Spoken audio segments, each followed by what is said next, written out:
Do you find yourself running out of time to accomplish your work? Are you spending time doing things that you're not that good at? There are effective ways to outsource these tasks so you can focus on your business. This is the Virtual Success Show. We bring the inside scoop on outsourcing success for entrepreneurs by entrepreneurs. And now, here are your hosts, Matt Maloof and Barbara Turley. Hey everyone, and welcome to another episode of the Virtual Success Show, where I'm joined by my co-host, Matt Maloof. Hey Matt, how are you? I'm well, Barb, and yourself? Good, thank you. Good, thank you. Enjoying all these shows as always and learning all the time from everything we talk about on these shows. Absolutely, absolutely. And I must say also, I'm loving the warmer weather we're having here in Sydney at the moment. Yeah, that helps. Winter is finished. We're now into summer. So for those in the Northern Hemisphere, you're heading into your winter now. We don't envy you. So look, guys, today's show, we've been getting quite a lot of questions, actually, which is great, from a couple of listeners and some of our clients that actually listen to the show about stuff they'd really like us to address on the show. So today, one of the biggest questions that I get asked, and Matt gets asked as well a lot, is how often should I talk to my VA? Now, it sounds like a simple question, but like I said, we get this one a lot, and people actually are quite confused about it. And even when they figure out how often should I talk to my VA, how should I do it, and how should I make it effective? So, Matt, I know with your coaching and in your Stop Doing book and in all the stuff that you teach, you've got this concept of a meeting rhythm, which I thought would be really good for us to delve into today to address this question. Absolutely. And I think, just as a preface before we get into meeting rhythm, I think one of the most important things with communicating with your virtual teams, your virtual assistants, etc., is to try and act as if it's no different than if they were sitting next to you in the office. Now, you want to be mindful of that, because it's not that you want to be picking up Skype or and the like every 5 seconds to ask a question. But I think too often we have this separation in this, oh, they're over there, I'm over here. Maybe I'll just message them rather than talking to them, etc. I mean, we create these barriers of communication. I think it's really, really important to have rules around communication. And for me, this is whether you're in an office working with people or in a remote kind of environment. It's knowing when to communicate and in what form to communicate, I think is critically important. You know what actually struck me as you were saying that? I don't know. I mean, people who have, and you would know the answer to this because it's probably more the clients that you would talk to, clients of yours that have physical offices with other team members that are beside them, would they ever ask you the question, how often should I talk to my employees? No, they wouldn't. But what they find is that they're often their teams are coming to them constantly. So yes, it's the opposite problem. Yeah, it's the opposite problem. Yeah, and it's knowing then when to get them to write a question down or when is an appropriate time to come. Whereas what I find when working with remote teams is that it's often the opposite. So there's more written communication as opposed to jumping on a Skype call and just quickly conversing with another person. Yeah, that's interesting. So it actually is a problem both sides, but it's actually what we're going to talk about today on this podcast is the solution to both problems, funnily enough, but we're obviously addressing it in terms of virtual teams right now.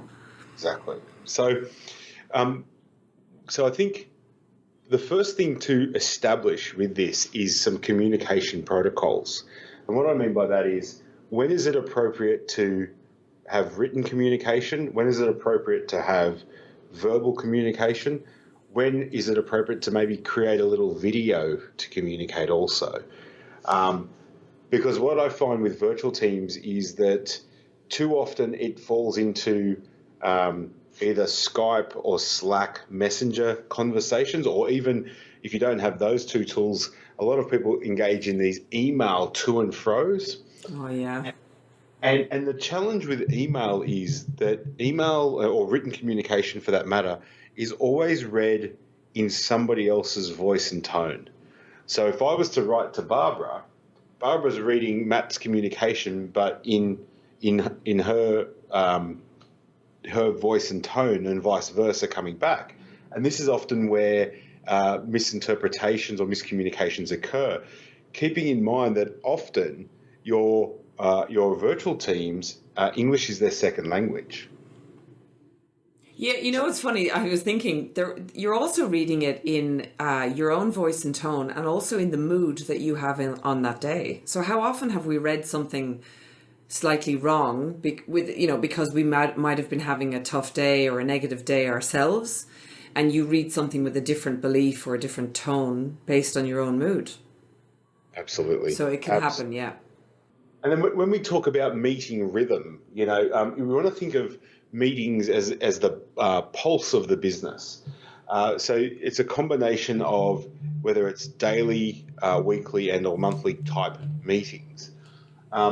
I think depending on the roles and the size of your team, a daily huddle can be very, very powerful, where you can get a small group.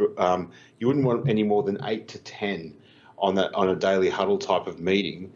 And really what you're asking is 3 key questions, which is, did you achieve what you set out to achieve yesterday? Yes or no?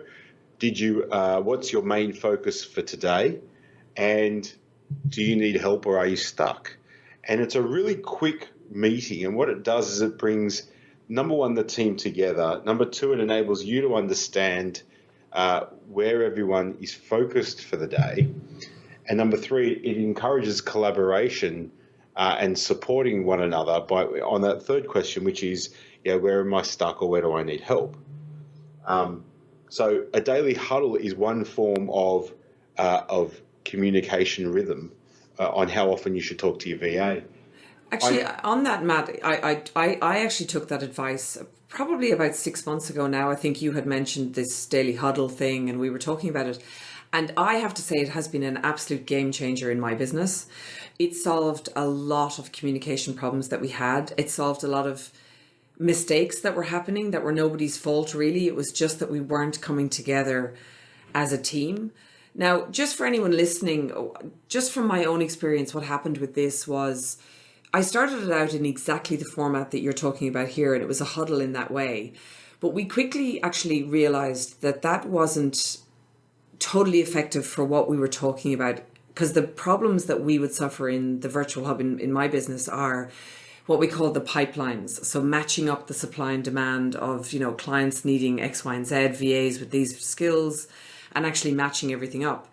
So we just modified it a bit and it works really well. It's still a 15-minute meeting. There's 6 or 7 people on the meeting, and each one of us has to update the other on where the pipeline is at in their side and where the challenges are. And it works. It just has solved a lot of problems for us, and we have a lot less roadblocks. Actually, things get moved forward much faster. Absolutely. And I guess that's a really good point. I think you've got to take the theory of this and adapt it to your business and your situation. Secondly, is you can do a daily huddle with as little as 2 people. Yeah. So it can be really quick and really, really simple.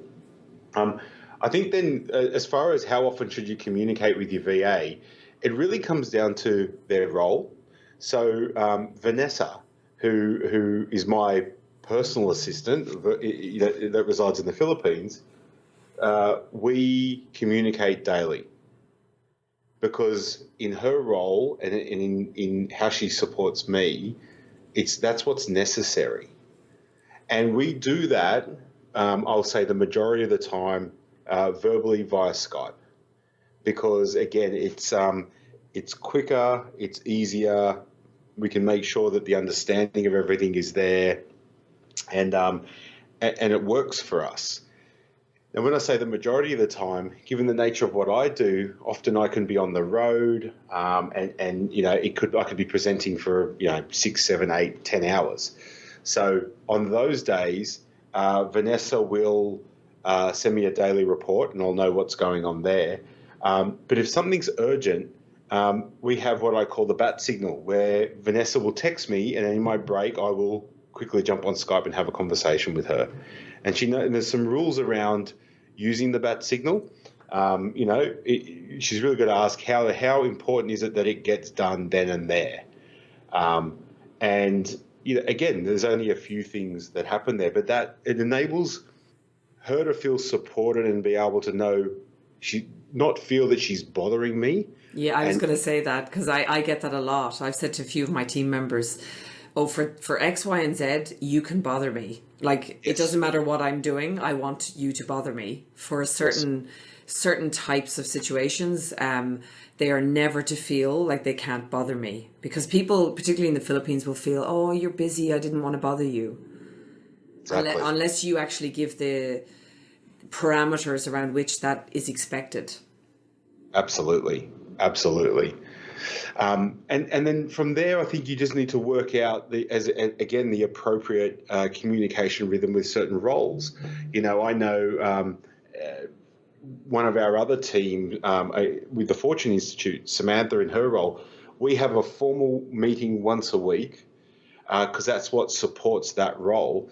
And then if we need to converse in between, we set it up and do that. But what we find is, because Sam is our event coordinator, as we're coming into an event, our communication frequency increases. Straight after an event, it sort of drops off.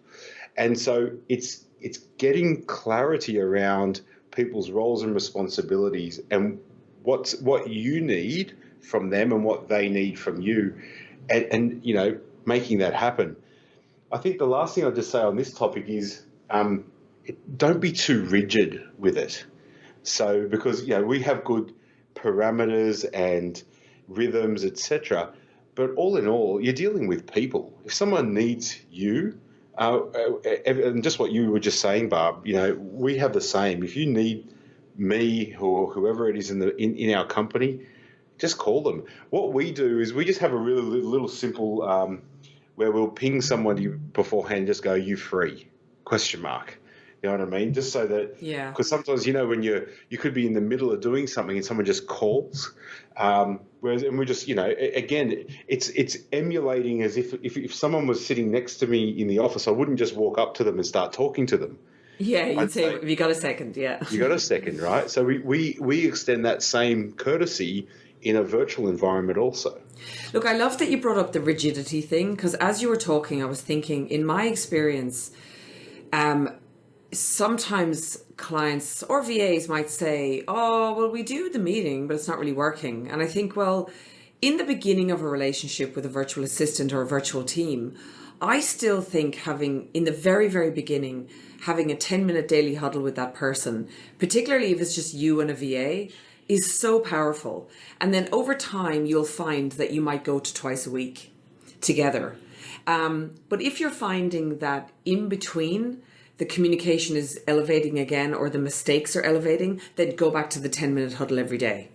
Go right back to that, and then see where, eventually you will discover a meeting rhythm together that works really, really well. Another thing that I brought in as well, so I have the 10-minute daily huddle, and there are some days where we think, well, there's nothing really to talk about today, but we still do it. It is a non-negotiable.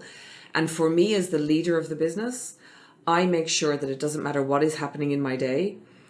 90% of the time I will be on that huddle, because I've made the commitment to the team that I'm going to be there, and I've put it at a time that I know is going to work for me every day. That's not going to be possible for everyone listening to this, but for me it is. But the other thing I introduced is the 30-minute once a week full team huddle.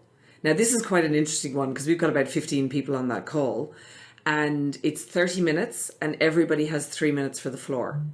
Pretty much. So there's a bit of chit chat. But what I find about that meeting, sometimes we're updating each other on stuff that we've already kind of updated some of us on, but it brings the whole team together. And there's always people on that call that haven't yet heard the bit that somebody else is working on. And it serves two purposes for me. It works really well to create culture within the team and bring people together. And number two, it makes it very apparent if somebody isn't at the level the rest of the team are at, and they feel it deeply. And that's if somebody isn't pulling their weight or isn't doing what they say they're doing. It becomes very apparent on that call. And it kind of creates a bit of friendly competition, that people are like, oh, they're doing really well, I should up my game. So it serves a bit of a KPI purpose as well. Absolutely. Yeah. Absolutely. And I love that. I love how what you were just talking then, each person gets time on the floor, because I think too often in meetings, the same people can be talking in a meeting all the time. Yeah. Whereas this provides equal opportunity for everybody. And those that aren't as confident over time become more confident. And Yeah, they do. Yeah. That's really, really good. Look, I think the long and short of it here is, particularly with virtual teams, over communicate. I think too often where I see it breaking down is there's this under communication. There's not enough communication. There's too much written communication, and not enough just jumping on and having quick verbal chats or meetings and the like. And in actual fact, it makes life so much easier. So, my advice in this is to if you're asking how often should I talk to my VA, then the answer is probably more than you currently are. Absolutely, yes. Yeah, absolutely. And look, if I could just leave the listeners with one more tip from me, I was just thinking, I have a rule, and some people would think this is overkill, but it has worked really well for us in sort of removing problems. We have a little rule that even when we have a meeting and we discuss something, because we use Asana so heavily, you still have to, so that person still has to go in and comment on the task. So, because there's other people that may not have been in that meeting that need to be aware. So it'll be something like, as discussed, X, Y, and Z. And it also shows me that that person has fully understood. There's no holes or confusion around what was said on the call. And there's no like, oh, do you not remember I told you that on the call? Now, that's just in the nature of our business, that we have to have that kind of level of communication, I guess, and rhythm and oversight. For me, it won't work for everyone, but I do find that it solved a lot of problems for us. Miscommunications. Yeah. And for those listeners that aren't aware of Asana is a project management tool which in many instances is the glue between you and your virtual teams. And it's free for most people, and we're still on the free one. Hope Asana's not listening. I probably should go to the paid one now. But yeah, so guys, how often should I talk to my VA? As I said, it's a question we get all the time. Matt gets it all the time. So it is something that is out there. And as Matt said, if you're actually asking that question, then start to communicate more. Particularly, just do it more and more effectively for a while, and you will get your own rhythm. You'll discover what works for you and your team. Absolutely. Well, Barb, and to those listeners, thank you once again for an amazing show. Please, we'd love to hear your comments or feedback or thoughts on this show. And we'd love a review also to be able to start spreading the word of virtual success out to many, many more listeners out there. And until next time, Barb, you have a wonderful week, and we'll chat soon. Yeah, great. Thanks. Thank you for listening to the Virtual Success Show. If you found this show helpful, take a moment to share it with a friend so that we can all grow together. Find out more about the inside scoop on outsourcing success by going to our website, virtualsuccessshow.com. Until next time, thanks for listening.